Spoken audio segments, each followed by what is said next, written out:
পৃথিবীর মানুষ মাই ইফআল যালিকা ইয়ালকা ফামা, যে ব্যক্তি জেনায় লিপ্ত হবে তার 1 নাম্বার বিপদ, সে হবে মহাপাপী।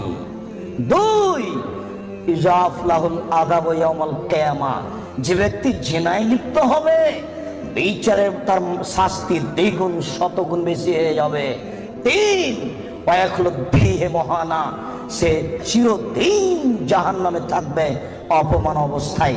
শুনুন, জেনায় লিপ্ত হলে 3টে বিপদ আছে। 1, সে হবে মহাপাপী। 2, বিচারের মাঠে তার শাস্তি দ্বিগুণ শতগুণ বেড়ে যাবে। 3, সে চিরদিন জাহান্নামে থাকবে। মহান আল্লাহ বলেন, ওয়াজানিয়াতু ওয়াজানি ফাজলিদু কুল্লা ওয়াহিদিন মিনহুমা মিআতা জালদা। পৃথিবীর মানুষ, পুরুষ নারী যারা জেনায় লিপ্ত হচ্ছে তাদেরকে 100 লাঠি পিটাও। এখানে বলা হয়নি বিবাহিত না অবিবাহিত, তবে মারার সময় যেন তোমাকে মায়া মহব্বত ভ্রাতৃত্বভাব না ধরে, একবারে যথাযথ পিটাও। সম্মানিত উপস্থিতি, আল্লাহ তাআলা এই পর্যন্ত এখানে বলেছেন। আমি আপনাকে জেনার আলোচনা করতে গিয়ে প্রথমে আলোচনা করছি জেনার বিপদ। জেনা করলে মানুষের উপরে বিপদ আসবে। 1, অল্প বয়সে মরণ হবে, মহামারী হবে, কলেরা হবে। 2, এমন রোগ হবে যে রোগ বংশে ছিল না, যে রোগ ডাক্তার চিনে না, যে রোগ বংশে ছিল না, যে রোগ ডাক্তার চিনে না। শুনুন, জেনায় লিপ্ত যদি মানুষ হয় তাহলে অল্প বয়সে মরণ হবে, কলেরা হবে, মহামারী হবে। 3টে সমান 1টা। 2, এমন রোগ হবে যেটা বংশে ছিল না, যেটা ডাক্তার চিনে না। দেখুন, আব্দুল্লাহ ইবনে উমর রাদিয়াল্লাহু তাআলা আনহু বলেন, রাসূল সাল্লাল্লাহু আলাইহি সাল্লাম বলেছেন, লাম তাজহারিল ফাহিশাতু ফি কওমিন কাত্ত ইল্লা ফাসা ফিহিম আত-তাউন ওয়াল আওজা। যদি কোন সম্প্রদায়ে জেনা ছড়িয়ে যায়, যেই সম্প্রদায়ে জেনা ছড়াবে তাদের উপরে 2টি বিপদ হবে। 1, তাউন, কলেরা, মহামারী। মহাজা, কলেরা তা, অল্প বয়সে মরণ তা। কথা কি বুঝতে পেরেছেন? 2, অল আওজাও মামাজাত ফি আসলাফিহিম, এমন রোগ হবে যেটা বংশে ছিল না, ডাক্তার চিনে না। এই কথাটা আল্লাহর নবী বলেননি, ওটা আমি বলেছি। মনে রাখবেন, জেনায় লিপ্ত হলে এমন রোগ হবে যেটা বংশে ছিল না। আমি বললাম এমন রোগ হবে যেটা ডাক্তার চিনে না, এটা জেনার ভয়। আব্দুল্লাহ ইবনে মাসউদ রাদিয়াল্লাহু তাআলা আনহু বলেন, রাসূল সাল্লাল্লাহু আলাইহি সাল্লাম বলেছেন, লাম তাজহারিল ফাহিশাতু ফি কওমিন কাত্ত ইল্লা ফাসা ফিহিমাল ফাকর ওয়াল মাসকানা। যখন কোন সম্প্রদায়ে জেনা প্রকাশ পাবে তখন তাদের উপরে দারিদ্রতা, নিঃস্বতা, ভিক্ষাবৃত্তি নেমে আসবে।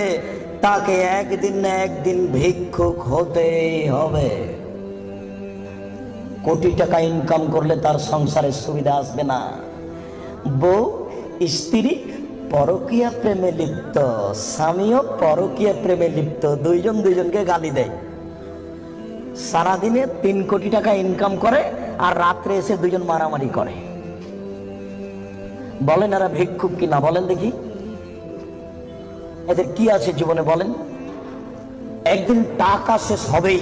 আমি অনুবাদক, 1450 বছর পূর্বে মুহাম্মদ সাল্লাল্লাহু আলাইহি ওয়াসাল্লাম বলেছেন, যেই সমাজে সুদ এবং জেনা প্রকাশ পাবে, যেই সমাজে সুদ এবং জেনা প্রকাশ পাবে, সেই সমাজের উপরে ভিক্ষাবৃত্তি নেমে আসবে। তাদের অর্থ সম্পদ ধ্বংস হবেই, তাকে একদিন না একদিন ভিক্ষুক হতে হবে। এটা জেনার প্রথম বিপদ। মুহাম্মদ সাল্লাল্লাহু আলাইহি ওয়াসাল্লাম বলেন, আমার উম্মত জেনাকে হালাল মনে করবে। মুহাম্মদ সাল্লাল্লাহু আলাইহি ওয়াসাল্লাম বলেন, আমার উম্মত জেনাকে হালাল মনে করবে। দুঃখজনক কথা, আমরা জেনাকে হালাল মনে করবে, এত বড় পাপকে। জি, আমির রাদিয়াল্লাহু তাআলা আনহু বলেন, রাসূল সাল্লাল্লাহু আলাইহি সাল্লাম বলেছেন, লা ইয়াকুনান্না ফি উম্মতি আকওয়াম ইস্তাহিলুনা হিরা ওয়াল হারিরা ওয়াল খামরা ওয়াল মাযিব। অচিরে আমার উম্মতে এমন মানুষ আসছে যারা রেশমি কাপড়কে হালাল মনে করবে, তাদের গায়ে থাকবে সিল্ক জাতীয় জামা, তাদের বাড়িতে থাকবে মখমল জাতীয় চাদর। আমার উম্মত রেশমি কাপড়কে হালাল মনে করবে। 2, আমার উম্মত জেনাকে হালাল মনে করবে। 3, আমার উম্মত মদকে হালাল মনে করবে। 4, আমার উম্মত বাদ্যযন্ত্রকে হালাল মনে করবে। সব দোকানে টিভি, সব মোবাইলে বাদ্যযন্ত্র, কারোর কাছে এটার পাপের কাজ নয়, কেউ ভাবে না এটা পাপের কাজ। মুআয ইবনে জাবাল রাদিয়াল্লাহু তাআলা আনহু বলেন, রাসূল সাল্লাল্লাহু আলাইহি ওয়াসাল্লাম বলেছেন, নেতৃত্ব শুরু হয়েছে নবী দিয়ে, দয়া দিয়ে, তারপরে নেতৃত্ব হবে খলিফা দিয়ে, দয়া দিয়ে, তারপরে নেতৃত্ব হবে জোর যার মুল্লুক তার, তারপরে নেতৃত্ব হবে নেতা, হবেই হবে, সে যে কোনো মূল্যে তাকে হওয়াই লাগবে, যে কোনো মূল্যে। এই শ্রেণীর মানুষদের 5টা পাপের কাজ আছে। 1, ইস্তাহিলুল হারিরা, এরা রেশমি কাপড়কে হালাল মনে করবে। 2, আল ফুরুজা, এরা জেনাকে হালাল মনে করবে। এই বোকা ছেলে, তোমার নেতাকে তুমি চিনো? আর জেনার লাইন লেগে আছে, তুমি দেখো তদন্ত করে। আল্লাহ নবী বলেছেন, আমি অনুবাদক, এসব সমাজের নেতারা জেনাকে হালাল মনে করবে। 3, মদকে হালাল মনে করবে। 4, দিনেরা ধনী হয়ে যাবে, ধনী হওয়ার জন্য যে কোনো সাহায্য পাবে। আবু হুরায়রা রাদিয়াল্লাহু তাআলা আনহু বলেন, এতাহারাজুনা তাহারুজাল হিমারে, গাধা যেমন গাভীর সাথে মিলে লজ্জা বুঝে না, ষাঁড় যেমন গাভীর সাথে মিলে লজ্জা জানে না, আমার উম্মত খোলা মাঠে জেনা করবে, লজ্জা বুঝবে না। মুসলিম। গাধা যেমন গাভীর সাথে মিলে লজ্জা বুঝে না, ষাঁড় যেমন খোলা মাঠে মিলে লজ্জা জানে না, মানুষ তেমন খোলা মাঠে জেনা করবে, লজ্জা বুঝবে না।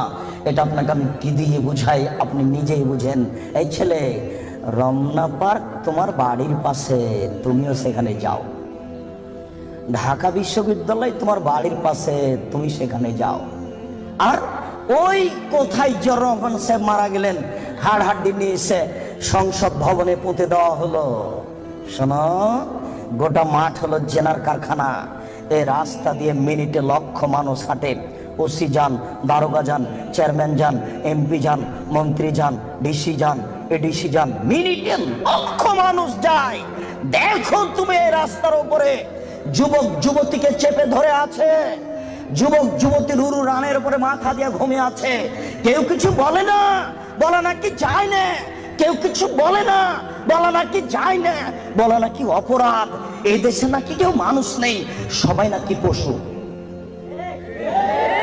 পশু যদি না হয় তাহলে বলে না কেন? জবাব কে দেবে? কাপুরুষ। জবাব তোমাকেই দিতে হবে। কেউ কেন কিছু বলে না। আল্লাহ রাসূল বলেন, আলাইনানে তাজনিনে জেনা হমান নাজর। এই ছেলে, 2 চোখের জেনা হচ্ছে চোখ দিয়ে দেখা। অল ওজনানে জেনা হমান ইস্তেমাও, 2 কানের জেনা হচ্ছে কান দিয়ে শোনা। ওয়াল ইয়াদ জেনা হাল বাতস, হাতের জেনা হচ্ছে হাত দিয়ে ধরা। আর রিজল জেনা হাল মাসি, পায়ের জেনা হচ্ছে পা দিয়ে চলা। জেনাল কালব তাতামানা তাস্তাহি, অন্তরের জেনা হচ্ছে পরিকল্পনা করা। জেনাল লিসানে নুতক, জিহ্বার জেনা হচ্ছে কথা বলা। এগুলি সব জেনা।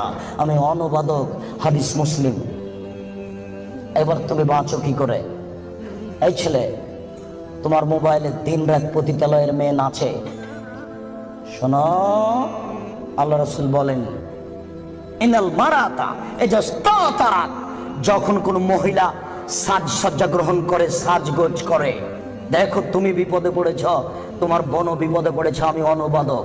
তিনি বলেন, যখন কোন মহিলা সাজসজ্জা করে, সাজগোজ করে, ঠোঁটে লিপস্টিক দেয়, পাউডার মাখে, মারাবে মাজলিসিন, তারপরে পুরুষের পাশ দিয়ে হেঁটে যায়, কেদা জানিয়ে ও ব্যভিচারণী, ও ব্যভিচারণী, ও ব্যভিচারণী। আমি অনুবাদক। 1450 বছর পূর্বে মুহাম্মদ সাল্লাল্লাহু আলাইহি ওয়াসাল্লাম কথা বলেছেন। আমি অনুবাদক, আমার কিছু করার নেই। সম্মানিত উপস্থিতি, রাসূল সাল্লাল্লাহু আলাইহি ওয়াসাল্লাম বলেন, ইন্না মিম্মা তাখাওয়াফা আলা উম্মতি, আমার উম্মতের উপরে আমি সবচেয়ে যেটা বেশি ভয় করি, পৃথিবীর মানুষ, আমি বলে গেলাম মুহাম্মদ সাল্লাল্লাহু আলাইহি ওয়াসাল্লাম, আমার উম্মতের উপরে আমি সবচেয়ে যেটা বেশি ভয় করি, এক নম্বর ভয় হচ্ছে আমার উম্মত জেনায় লিপ্ত হবে, এইটা আমার ভয়। দুই, শাহওয়াতুল খাফিয়া, আমার উম্মত গোপন পাপে লিপ্ত হবে, এইটা আমার ভয়। আমার উম্মত গোপন পাপে লিপ্ত হবে, এইটা আমার ভয়। ছেলে মেয়ে, যুবক যুবতী গোসলখানাতে ঢুকলেই পাপ করছে, একাই হলেই পাপ করছে। পুরুষ নারীর জন্য যে কত জেনার গোপন পাপের ব্যবস্থা হয়েছে এখন হিসাব করা যায় না। এই ছেলে, তুমি আছো ঢাকা লালবাগে আর তোমার বান্ধবী আছে লন্ডনে, দুইজন মিলে মোবাইলে গল্প করছো গোপনে। গল্প করতে করতে জামা কাপড় খুলতে লাগলে, খুলতে খুলতে খুলতে এখন দুইজনে উলঙ্গ, দুইজন দুইজনকে দেখতে পাচ্ছে। দুইজনের মধ্যে ব্যবধান হলো 5000 কিলোমিটার। অবাক, গোপন পাপ, আশ্চর্য, অবাক। এই ছেলে, তুমি যখন থাকো না তখন তোমার মা মোবাইলে গোপন জেনা করে, প্রেমের গল্প করে, তোমার মা তাহাজ্জুদ পড়ে। এই ছেলে শোনো, তুমি আর তোমার মা যখন থাকে না তখন তোমার বোন মোবাইলে জেনার গল্প করে। মোবাইল মানে জেনা। আল্লাহ নবী 1450 বছর পূর্বে বলেছেন আমার উম্মত গোপন পাপে লিপ্ত হবে। 15 বছর পূর্বে এইভাবে গোপন পাপ মোবাইলে হতো না। 20 বছর পরে আরো গোপন পাপের কত পথ বের হবে তা আপনাকে আমি এখন ভাষায় বুঝাতে পারবো না। মুহাম্মদ সাল্লাল্লাহু আলাইহি ওয়াসাল্লাম বলেছেন আমার জীবনে বড় ভয়, এক, আমার উম্মত জিনায় লিপ্ত হবে, দুই, আমার উম্মত গোপন পাপে লিপ্ত হবে। আপনাকে আমি কি দিয়ে বুঝাই সম্মানিত দিনী ভাই? মুহাম্মদ সাল্লাল্লাহু আলাইহি সাল্লাম বলেন রাত যখন অর্ধেক হয় তখন সমস্ত আকাশের দরজা খুলে দেয়।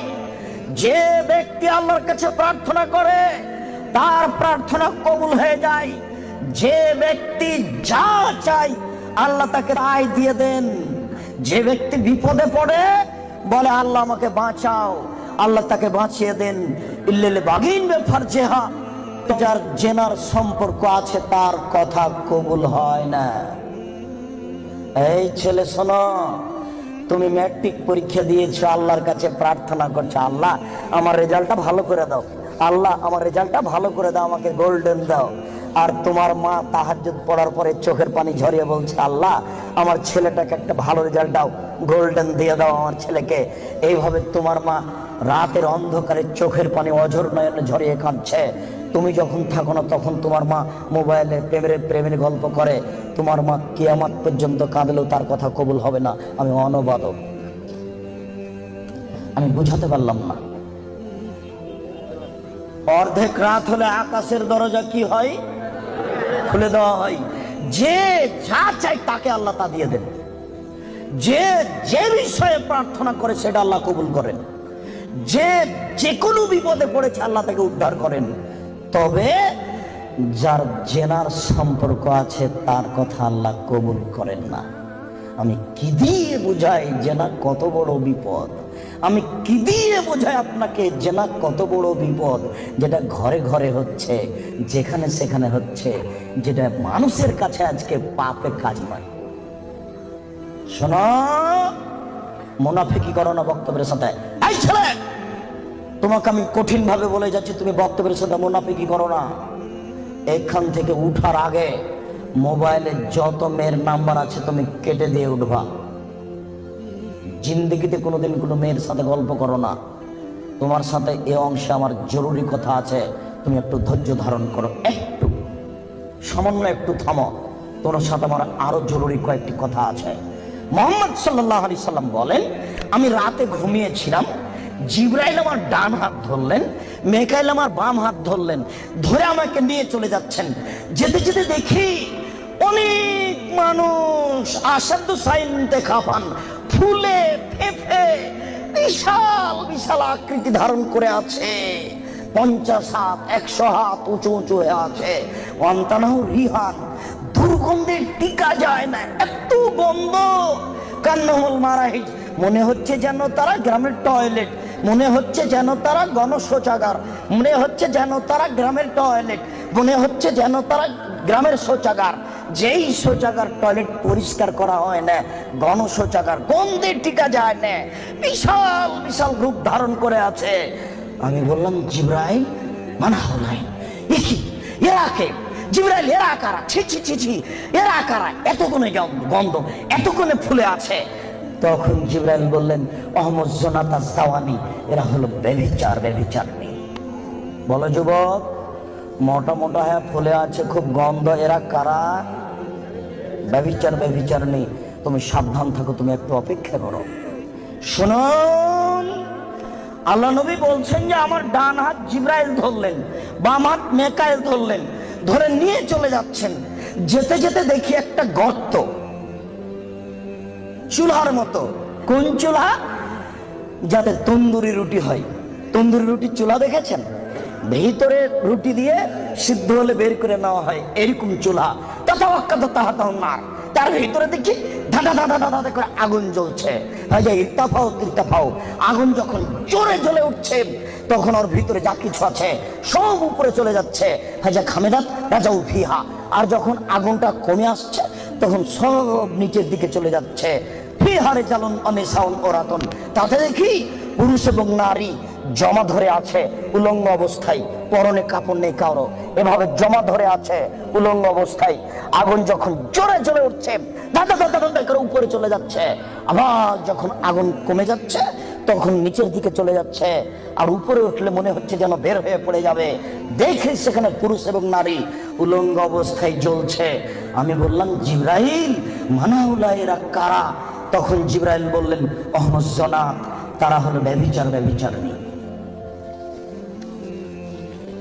আল্লাহ নবী বলেছেন যেসব মহিলারা জেনায় লিপ্ত হবে ওদের লজ্জা স্থানের গন্ধে জাহান্নামীরা জাহান্নামে টিকতে পারবে না। যেসব মহিলারা জেনায় লিপ্ত হবে ওদের লজ্জা স্থানের গন্ধে জাহান্নামীরা জাহান্নামে টিকতে পারবে না। যেসব মহিলারা জেনায় লিপ্ত হবে ওদের লজ্জা স্থানের গন্ধে জাহান্নামীরা জাহান্নামে টিকতে পারবে না।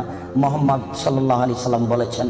শুনুন সম্মানিত দিনী ভাই, আবু হুরায়রা রাদিয়াল্লাহু তাআলা আনহু বলেন রাসূল সাল্লাল্লাহু আলাইহি সাল্লাম বলেছেন আল বিকরু বিল বিকরি জিলদুমি ওয়া তাগরিবু সানা। অবিবাহিত ছেলের জেনায় লিপ্ত হয় তাহলে তাকে 100 লাঠি পিটিয়ে এলাকা থেকে 1 বছরের জন্য তাড়িয়ে দিতে হবে। তিনি বলেন আসাইবু বিসাইবু রাজম, বিবাহিত পুরুষ যদি জেনায় লিপ্ত হয় তাহলে তাকে ইট ঢেল পাথর দিয়ে মেরে মেরে মেরে ফেলতে হবে। এদেশের লাখো ভাবিকে ইট ঢেল পাথর দিয়ে মেরে ফেলতে হবে যারা দেবরের সাথে জেনায় লিপ্ত হয়েছে। এদেশের লাখো দুলা ভাইকে ইট ঢেল পাথর দিয়ে মেরে ফেলতে হবে যারা সেলিকার সাথে জেনায় লিপ্ত হয়েছে। এদেশের লাখো পুরুষকে ইট ঢেল পাথর দিয়ে মেরে ফেলতে হবে যাদের স্ত্রী থাকার পরেও অন্য নারীর সাথে জেনায় লিপ্ত হয়েছে। এদেশের লাখো নারী বেহায়া, বেশরমা, লজ্জাহীনা নারী যারা স্বামী বাড়িতে থাকার পরেও অন্য পুরুষের সামনে নিজের পরনের কাপড় খুলে উলঙ্গ অবস্থায় জেনায় লিপ্ত হয়। শুনুন, এদের ইট ঢেল পাথর দিয়ে মেরে মেরে মেরে ফেলতে হবে, এদের বাঁচার কোনো পথ নেই। রাসূল সাল্লাল্লাহু আলাইহি সাল্লাম বলেন 3 শ্রেণীর মানুষকে হত্যা করতে হয়, তবে 2 শ্রেণীর মানুষের বাঁচার পথ আছে। মনে রাখুন, 3 শ্রেণীর মুসলমানকে হত্যা করতে হয়, 2 শ্রেণীর মানুষের বাঁচার পথ আছে, 1 শ্রেণীর মানুষের বাঁচার পথ নেই। এক, কেউ যদি বলে আমি কোরআন মানি না তাহলে তাকে হত্যা করতে হবে। কেউ যদি বলে গাভীর দুধ হারাম তাহলে তাকে হত্যা করতে হবে। কেউ যদি বলে মদ হালাল তাহলে তাকে হত্যা করতে হবে। সরকারের পক্ষ থেকে গলায় ফাঁস দেওয়া হয়েছে, ফাঁস টান টান। তখন বলছে বলেছে বলেছে আমার ভুল হয়েছে, আমি কথা ফিরিয়ে নিলাম। তাহলে তাকে আর ফাঁসি দিতে হবে না, নামিয়ে নিতে হবে, বেঁচে গেল। পাপ করেছিল হত্যার যোগ্য। আমি বুঝাতে পারলাম না মনে হয়। 2, কেউ যদি কাউকে হত্যা করে তাহলে তাকে হত্যা করতে হবে, এর নাম কিসাস। এই ছেলে, তোমার দাদার বয়স 90 বছর, তাহাজ্জুদ পড়ে ফজরের টাইমে বের হচ্ছিল মসজিদে নামাজ পড়তে যাবে। কালকে তোমার দাদাকে একটা ছেলে গালি দিয়েছে। তাহাজ্জুদ পড়তে বের হওয়ার সময় দেখো ওই ছেলেটা, তোমার দাদা এক থাপ্পড় দিতে ছেলেটা মারা গেছে। এখন তোমার দাদাকে কেসাস স্বরূপ ফাঁসি দিতে হবে সরকারের পক্ষ থেকে, তবে তোমার দাদার বাঁচার পথ আছে। ওই ছেলেটার বাপ মা যদি বলে আচ্ছা যাক যাক আমাদের ছেলেকে মেরেছে আমরা মারবো না, তাহলে তোমার দাদা বেঁচে গেলেন। কথা কি বুঝাতে পেরেছি? 3, রাজুলুন জানা বাদায় হেসানিন, কে যদি বিবাহ করার পরে জেনায় লিপ্ত হয় তাহলে তাকে হত্যা করতে হবে, তার বাঁচার কোনো পথ নেই। কেউ যদি বিবাহ করার পরে জেনায় লিপ্ত হয় তাহলে তাকে হত্যা করতে হবে, তার বাঁচার পথ নেই। একটু জাতের মানে তুমি গ্রামে দিয়ে গ্রামের সম্প্রদায়ের একজন মহিলা আসলো আল্লাহ রাসূলের দরবারে এসে বলছে, তাহির নিয়া রাসূলুল্লাহ, হে আল্লাহ রাসূল আপনি আমাকে পবিত্র করুন। তখন আল্লাহ রাসূল বললেন, ইরজি, বাড়ি তুমি ফিরে যাও, আস্তাগফিরুল্লাহ, আল্লাহর নিকটে ক্ষমা চাও, ও তুবি ইলাইহি, তুমি তওবা করো, তোমার পাপ ক্ষমা হয়ে যাবে। তখন মহিলাটি বলছে, হ্যাঁ তোরা দাদুনি কামারা দাদা মাইজুল মালিক, আপনি মাইজুল মালিকের বিচার না করে বারবার ফিরিয়ে দিয়েছিলেন, আপনি কি আমাকে সেইভাবে ফিরিয়ে দিতে চাচ্ছেন? আমার পেট উঁচু হয়েছে, অবৈধ সন্তানে আমার পেটে অবৈধ সন্তান রয়েছে, দয়া করে আপনি আমাকে ফিরিয়ে দিন না, আমার বিচার করে দেন। তখন আল্লাহ রাসূল বললেন, আচ্ছা ঠিক আছে, নিজেই হাতে তালে দি, তুমি বাড়ি চলে যাও, যেদিন তোমার বাচ্চা হবে সেদিন আসিও, বিচার করে দেব। মহিলা বাড়ি চলে গেল। বাচ্চা সবে মাত্র প্রসব হয়েছে, মুসলিম গ্রন্থে এসেছে ওই বাচ্চাটাকে ন্যাকড়ার মধ্যে জড়িয়েছে, প্রসব হওয়া মাত্র জড়িয়ে নিয়েছে আল্লাহ রাসূলের দরবারে এসে বলছে আল্লাহ রাসূল এ দেখেন বাচ্চা প্রসব হয়েছে, বিচার করে দেন। আল্লাহ রাসূল মাথাটা নিচু করে বলছেন, এই বাড়ি চলে যাও, আর যেই হে বাচ্চাকে দুধ খাওয়াও, হাতে কাঁপতে মেহে, যেদিন বাচ্চা দুধ ছেড়ে দিবে সেদিন আসিও, বিচার করে দেবো। মহিলা চলে গেল, বাচ্চাকে 2 বছর দুধ পান করালো। 2 বছর পরে মহিলা বিচারালয়ে উপস্থিত, অফিয়াদেহি কেসরাত খুরসিন, এমত অবস্থায় বাচ্চার হাতে এক টুকরা রুটি রয়েছে, এই রুটি প্রমাণ করে বাচ্চা খাদ্য খেতে পারে। ওয়াসাদাহু বেয়াদি রাজুলিন মিনাল মুসলিমিনা, আল্লাহ রাসূল ওই ছেলেটাকে একজন মুসলমানের হাতে সমর্পণ করলেন, বললেন যাও তুমি এই ছেলেটাকে লালন পালন করো। তিনি বললেন, স্বামী সাথী এই যাবো বিহা, তোমরা একে মাঠে নিয়ে যাও, এই মহিলাকে মাঠে নিয়ে যাও, মাঠে নিয়ে গিয়ে গর্ত খুঁড়ে বুক পর্যন্ত পুঁতে দাও, এরপরে তোমাকে তাকে ইট ঢেল পাথর দিয়ে মেরে মেরে মেরে ফেলো। সাহাবীগণ বলেন, আমরা তাকে মাঠে নিয়ে গেলাম, মাঠে নিয়ে গিয়ে গর্ত খুঁড়ে বুক পর্যন্ত মাটিতে পুঁতে দিলাম, এরপরে চতুর্দিক থেকে ইট ঢেল পাথর মারতে লাগলাম। খালিদ বলেন, একটা পাথর আমি নিয়ে তার মুখের উপরে মারলাম, ফাতারা জাহাতাম আল্লাহ ওয়াজহে খালিদ, পাথরটা মুখে লেগে মুখ ফেটে রক্ত ছিটে খালিদ লাগলো। খালিদ গালি দিয়ে বসলেন, ছি ছি, একজন জেনাকারিনী মহিলার গায়ের রক্ত আমার গায়ে লাগলো, এরকম কিছু হবে? আল্লাহ রাসূল বললেন, মারে রে খালিদ তুমি গালি দিও না, লাগা তাওবা তাওবাতান লাউ তাওয়া সায়মাকসিন লা গফিরা লাহু। এই মহিলা আল্লাহর দরবারে এত ক্ষমা ভিক্ষা চেয়েছে, এই মহিলা আল্লাহর দরবারে এত কান্নাকাটি করেছে, পৃথিবীর বড় থেকে বড় পাপী যদি এইভাবে কান্নাকাটি করে তাহলে তার পাপ ক্ষমা হয়ে যাবে। খালিদ তুমি একে গালি দিও না, দুঃখিত আপনাকে আমি কি দিয়ে বুঝাই? পৃথিবীর সবচেয়ে বড় পাওয়ারফুল মানুষ হচ্ছেন মুহাম্মদ সাল্লাল্লাহু আলাইহি সাল্লাম। পৃথিবীর ইতিহাসে এত বড় পাওয়ারফুল মানুষ কেউ জন্ম নেয়নি, কিয়ামত পর্যন্ত কেউ নিবে না। জান্নাতের গেটে বড় অক্ষরে লেখা আছে, সর্বপ্রথমে যিনি জান্নাতে প্রবেশ করবেন তিনি হলেন মুহাম্মদ সাল্লাল্লাহু আলাইহি সাল্লাম। জান্নাতের ভিতরে একটা ঘর আছে, সেই ঘরের ভিতর দিকে একজন ফেরেশতাকে দাঁড় করে রাখা হয়েছে, এখনো উপস্থিত।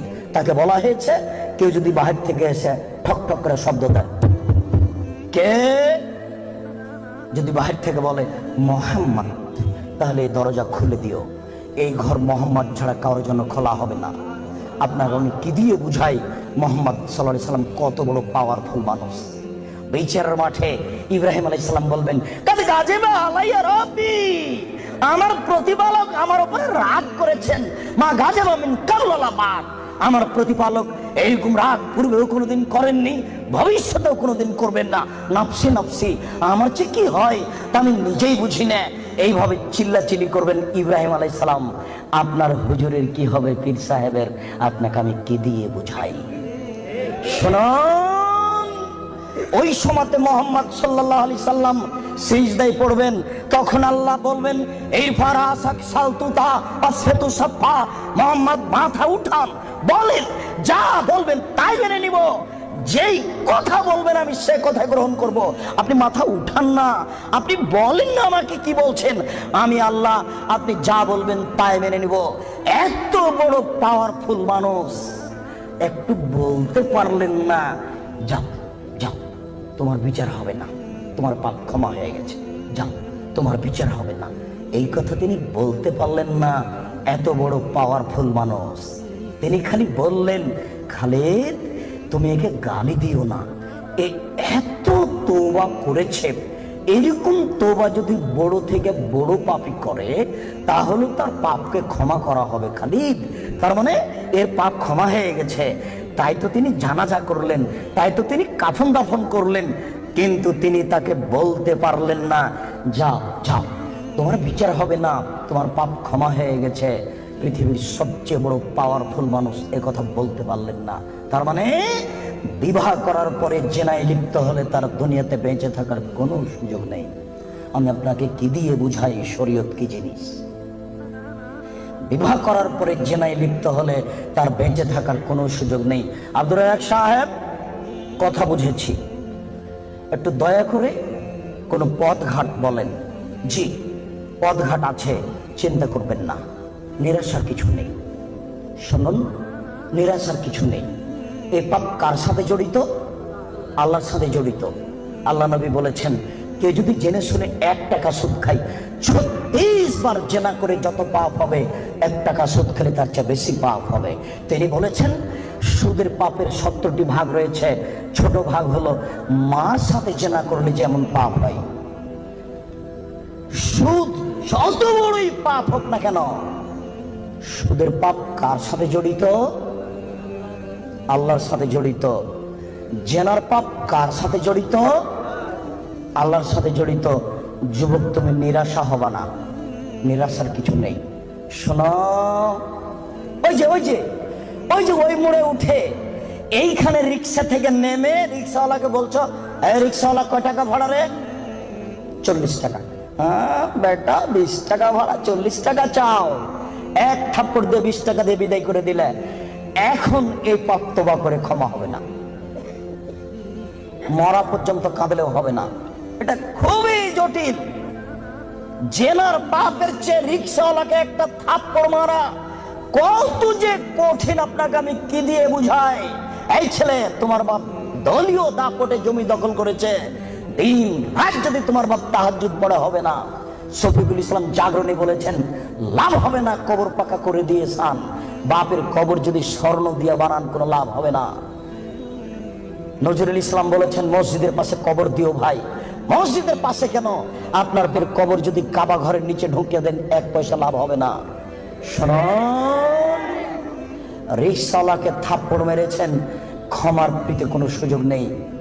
রিক্সাওয়ালাকে খুঁজে বের করতে হবে, খুঁজে বের করে হাত ধরে বলতে হবে, ও রিক্সাওয়ালা, আমি বুঝতে পারিনি গো, তোমাকে 1 থাপ্পড় মারা আমার ভুল হয়েছে, তুমি আমাকে মাফ করো।